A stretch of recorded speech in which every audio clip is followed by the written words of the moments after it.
Hey guys, so as some of you may know, iOS 7 official release is right around the corner, and I've actually had the privilege of having Developer Edition since day one, so I've had iOS 7 since it first came out for developers, and I figured today I would take the liberty of talking about iOS 7, giving you guys my final impressions of iOS 7, as well as telling you if it's a worthy upgrade. So let's go ahead and jump right into this. I'll show you all the features and tell you if this upgrade is finally what I've been waiting for on the iPhone. Alright guys, so I don't know about you, but the last memorable update for me was probably iOS 4.0. This was when iOS first became named iOS, and it also added multitasking and a couple different design changes. After iOS 4.0, they didn't really honestly add anything that kind of sparked my interest in Apple. The software became kind of bland until now with iOS 7, which adds a couple new design changes as well as some new features that I really like and I'm definitely a fan of.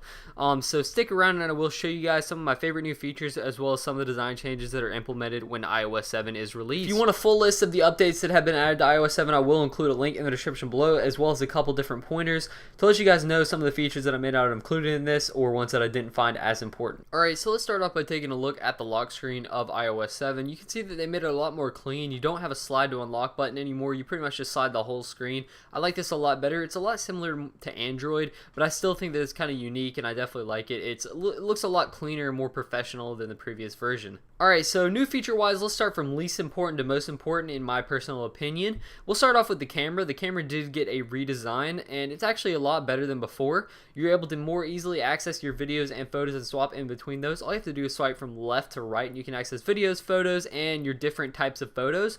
They also did add some filters, so if you want to get your Instagram on and add some, hipster filters to change the color on your pictures, you can do that now in iOS 7.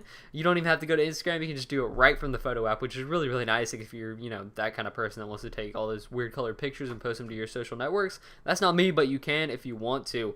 The videos, like I said, same thing. It's a little bit different though. It got a new redesign, so the UI looks a little bit different, but it's easier in my opinion to slide from photo to video. It's a lot easier to change in between those, which I'm definitely a fan of. Safari also got a redesign. It looks really nice in my opinion. It got a new UI and it's pretty cool. It added full screen mode, so when you're browsing, the URL bar at the top isn't going to be there, and also the one at the bottom with the bookmarks and stuff won't be there either. You're able to just browse without those being on the screen, which is kind of nice, especially if you're viewing or reading something you won't have to be bothered by those. The bookmarks are also updated, so you'll be able to check those out, as well as the new tabs. When you open new tabs, it has a different UI than previous. You're able to slide through those more easily and exit out of them, which I'm definitely a fan of. So Safari looks really clean, really sleek. It matches the new iOS 7, and I'm definitely a fan of it. So another new cool feature that is added in iOS 7 that is related to the screen is dynamic wallpapers. And dynamic wallpapers are really cool because it is a wallpaper that does move along with your motion. So whenever you move your phone left, right, or up and down, the wallpaper is going to move along with the phone. So it's really cool because instead of being stagnant like it was in other previous versions of iOS 7, it is moving in this edition, which is kind of cool. It adds a new cool little feature that is mostly visual, doesn't really add any major things, but it is kind of just cool to have on the phone. So multitasking is back in iOS 7, but it did get a redesign and it's really nice. I'm definitely liking it a lot. What you're going to do is the same as usual. Double tap the home button to open up your multitasking menu, but you're able to slide through your apps and see live views of them. And then when you're done with them and you don't want to use them, all you have to do is slide up and throw them away. So basically you're just throwing away the app and it's killing the app. So if you don't want to run it anymore, just throw it away and it will die. So it's really nice. I like the fact that you just have to slide it up instead of having to hold down and make the icons jiggle and then press X on every single one. It's much nicer just to slide up and throw them away. The notification center got a redesign and it looks pretty clean. You slide it down and you have access to your calendars and stuff. You have access to calendars, events, the weather, stocks, whatever you choose to be on there. You can customize this to your liking. You can also get your text messages on there and notifications from apps. It's really nice. I like it. I don't really use it too much though, but it does come in handy sometimes, so just go ahead and check my calendar real quick. Alright, so now a really new cool feature that was added to iOS 7 is going to be AirDrop. And AirDrop is similar to what you have in the Galaxy S3 and Galaxy S4, where you can bump phones and transfer photos and stuff. The only thing different is AirDrop, you don't have to bump phones. All you have to do is press a button and turn on AirDrop, and then you can slide photos over to whichever contact you want to. You can select whether you want to be discoverable by your friends or everyone. So if you're in public and you want to just send a photo to someone, you could do that if they have their AirDrop on.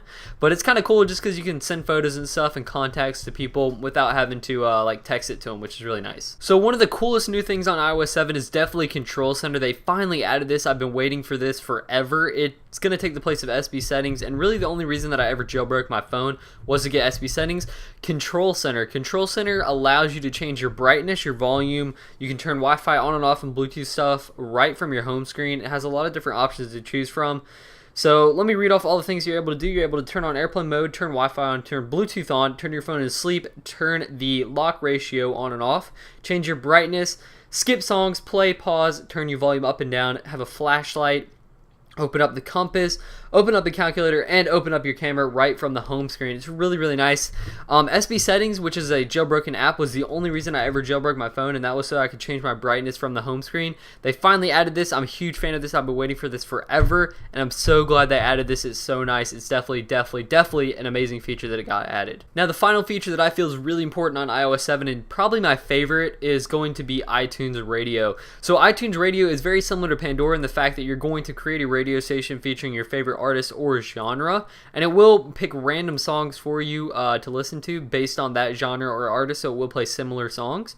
And it's really nice because the iTunes version of this has a few features that Pandora doesn't that I'm a huge fan of.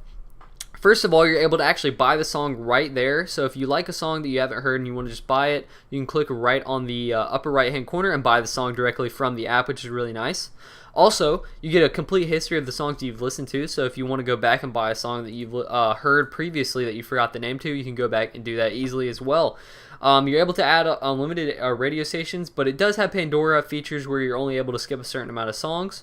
You also have featured stations on the top which are selected by Apple, and they're the ones that are like featuring on Twitter, pop, 70s, 90s, stuff like that. So iTunes actually features some stuff on there, which is really nice. If you don't want to make your own, you can just choose those. But iTunes Radio is very, very nice. I'm definitely a huge fan of it. It's probably my favorite feature they got added to iOS 7. Alright guys, so in conclusion, iOS 7 is a huge step up from the previous software updates that Apple has put out. I definitely have enjoyed it throughout my developer experience, and I can tell you that I have enjoyed iOS 7. Apple did a great job of fixing all the bugs as soon as they saw them in iOS 7, and then updating them quickly and efficiently. So you guys will definitely enjoy iOS 7 when it is officially released, and I definitely would recommend upgrading immediately because it is really nice. It looks very clean, it's very well done, and I definitely like the new features and functionality of iOS 7. So hope you guys enjoyed this video. If you did, make sure to click that like button. Also leave a comment down below, and if you want to subscribe to my channel, click that button up there to be updated whenever I upload new reviews, unboxings, and much more related to technology.